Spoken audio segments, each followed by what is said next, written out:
ಮಕ್ಕಳ, ಇವತ್ತು ನಾನು ನಿಮಗೆ ನಮ್ಮ ಅನು ಕತೆ ಹೇಳ್ತೀನಿ. ಪುಟ್ಟ ಹುಡುಗಿ ಆದರೂ ಅವಳ ಕನಸುಗಳು ಮಾತ್ರ ದೊಡ್ಡದು. ಒಂದು ಸುಂದರವಾದ ಊರು. ಆ ಊರಲ್ಲಿ ಒಂದು ಪುಟ್ಟ ಹುಡುಗಿ, ತುಂಟ ಹುಡುಗಿ ಇದ್ದಳು. ಅವಳ ಹೆಸರು ಟೀನಾ.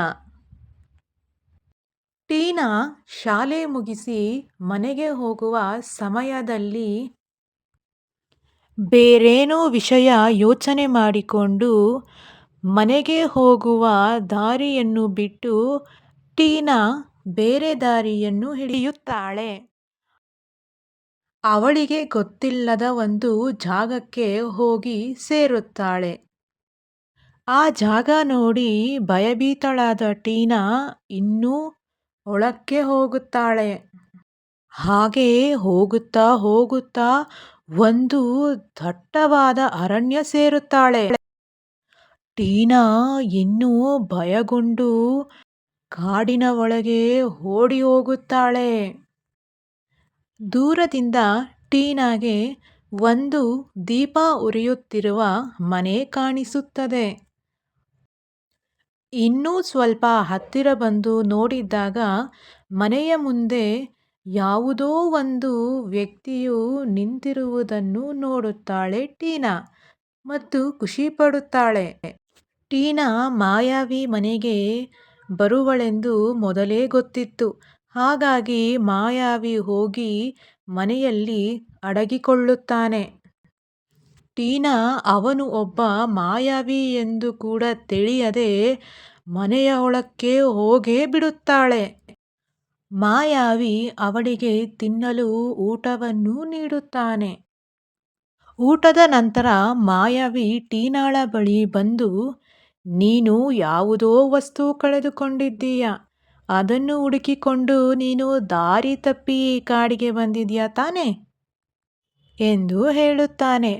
ಆಗ ಟೀನಾ ಹೌದು ಹೌದು ಎಂದು ಹೇಳುತ್ತಾಳೆ. ಆಗ ಆ ಮಾಯಾವಿ ಆ ವಸ್ತು ಇದೇ ತಾನೆ ಎಂದು ಹೇಳಿದಾಗ ಟೀನಾ ಜೋರಾಗಿ ಖುಷಿಯಿಂದ ಕುಣಿಯುತ್ತಾಳೆ. ಟೀನಾ ಆ ವಸ್ತು ಮಾಯಾವಿಗೆ ಹೇಗೆ ಸಿಕ್ಕಿತು ಎಂದು ಏನೂ ಕೇಳುವುದಿಲ್ಲ. ವಸ್ತು ಸಿಕ್ಕ ಖುಷಿಯಲ್ಲಿ ಟೀನಾ ಮನೆಗೆ ಓಡಿ ಹೋಗುತ್ತಾಳೆ. ಟೀನಾ ಆ ವಸ್ತುವನ್ನು ಕಳೆದುಕೊಂಡ ಬಗ್ಗೆ ಹಾಗೂ ಸಿಕ್ಕ ಬಗ್ಗೆ ತನ್ನ ತಂದೆ ತಾಯಿ ಬಳಿ ಏನೂ ಹೇಳುವುದಿಲ್ಲ. ಆ ರಾತ್ರಿ ಟೀನಾ ಮನೆಗೆ ಹೋಗಿ ಖುಷಿಯಿಂದ ಮಲಗುತ್ತಾಳೆ. ಆದರೆ ಹೊರಗೆ ಮಳೆ, ಗುಡುಗು, ಮಿಂಚು ಬರುವ ಕಾರಣ ಟೀನಾಳಿಗೆ ನಿದ್ದೆ ಬರುವುದಿಲ್ಲ. ಭಯ ಬಿದ್ದು ತನ್ನ ಪಕ್ಕದಲ್ಲಿದ್ದ ಗೊಂಬೆಯನ್ನು ತಬ್ಬಿಕೊಳ್ಳುವಳು ಮತ್ತು ಕಿಟಕಿ ಬಳಿ ಯಾರೋ ಬಂದು ಟೀನಾ ಟೀನಾ ಎಂದು ಅವಳನ್ನು ಕರೆಯುತ್ತಿದ್ದರು. ಟೀನಾ ಪೂರ್ತಿ ಎದ್ದು ಕಿಟಕಿಯ ಕಡೆ ಮೆಲ್ಲನೆ ಹೋಗಿ ಬಗ್ಗಿ ನೋಡುತ್ತಾಳೆ. ಬಗ್ಗಿ ನೋಡಿದಾಗ ಟೀನಾಳಿಗೆ ಒಂದು ಅಚ್ಚರಿ ಕಾದಿತ್ತು. ಅದು ಏನೆಂದರೆ ಆ ಕಾಡಿನಲ್ಲಿದ್ದ ಮಾಯಾವಿ ಅವಳ ಮನೆಗೆ ಬಂದಿದ್ದ. ಆ ಮಾಯಾವಿ ಟೀನಾಳನ್ನು ನೋಡಿ ಬಾ ಬಾ ಎಂದು ಕರೆಯುತ್ತಿದ್ದ. ಅವಳು ಹೋಗದ ಕಾರಣ ಅವಳನ್ನು ವಶೀಕರಣ ಮಾಡಿ ಅವಳನ್ನು ಕಾಡಿಗೆ ಕರೆದುಕೊಂಡು ಹೋಗುತ್ತಾನೆ. ಮನೆಯಲ್ಲಿ ಯಾವುದೋ ಗಾಜಿನ ಸದ್ದನ್ನು ಕೇಳುತ್ತಾರೆ ಮನೆಯವರು.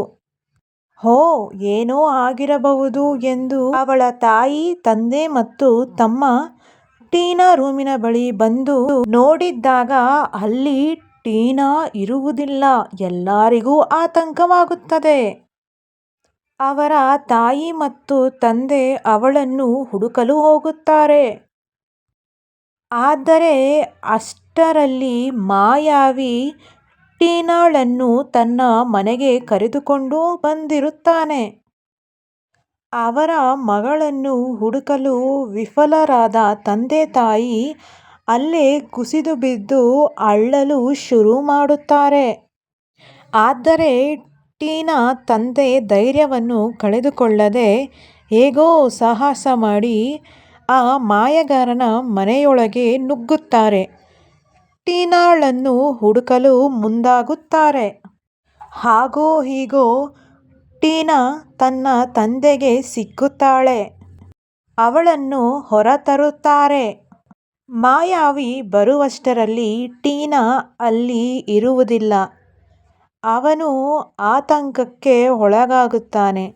ಮತ್ತೆ ಸೊಪ್ಪೆ ಮುಖ ಹಾಕಿಕೊಂಡು ಕೂರುತ್ತಾನೆ.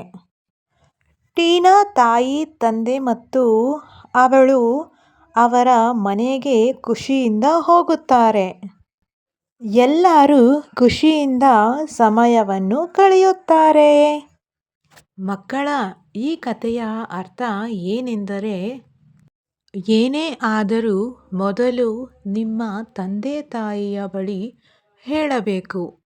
ಹಾಗೂ ಯಾರಾದರೂ ಏನಾದರೂ ವಸ್ತು ಕೊಟ್ಟರೆ ಅದು ನಿಮ್ಮದೇ ಆದರೂ ನೀವು ತಗೋಬಾರದು. ಅರ್ಥವಾಯ್ತಾ ಮಕ್ಕಳ? ಧನ್ಯವಾದಗಳು. ಮತ್ತೆ ಬನ್ನಿ.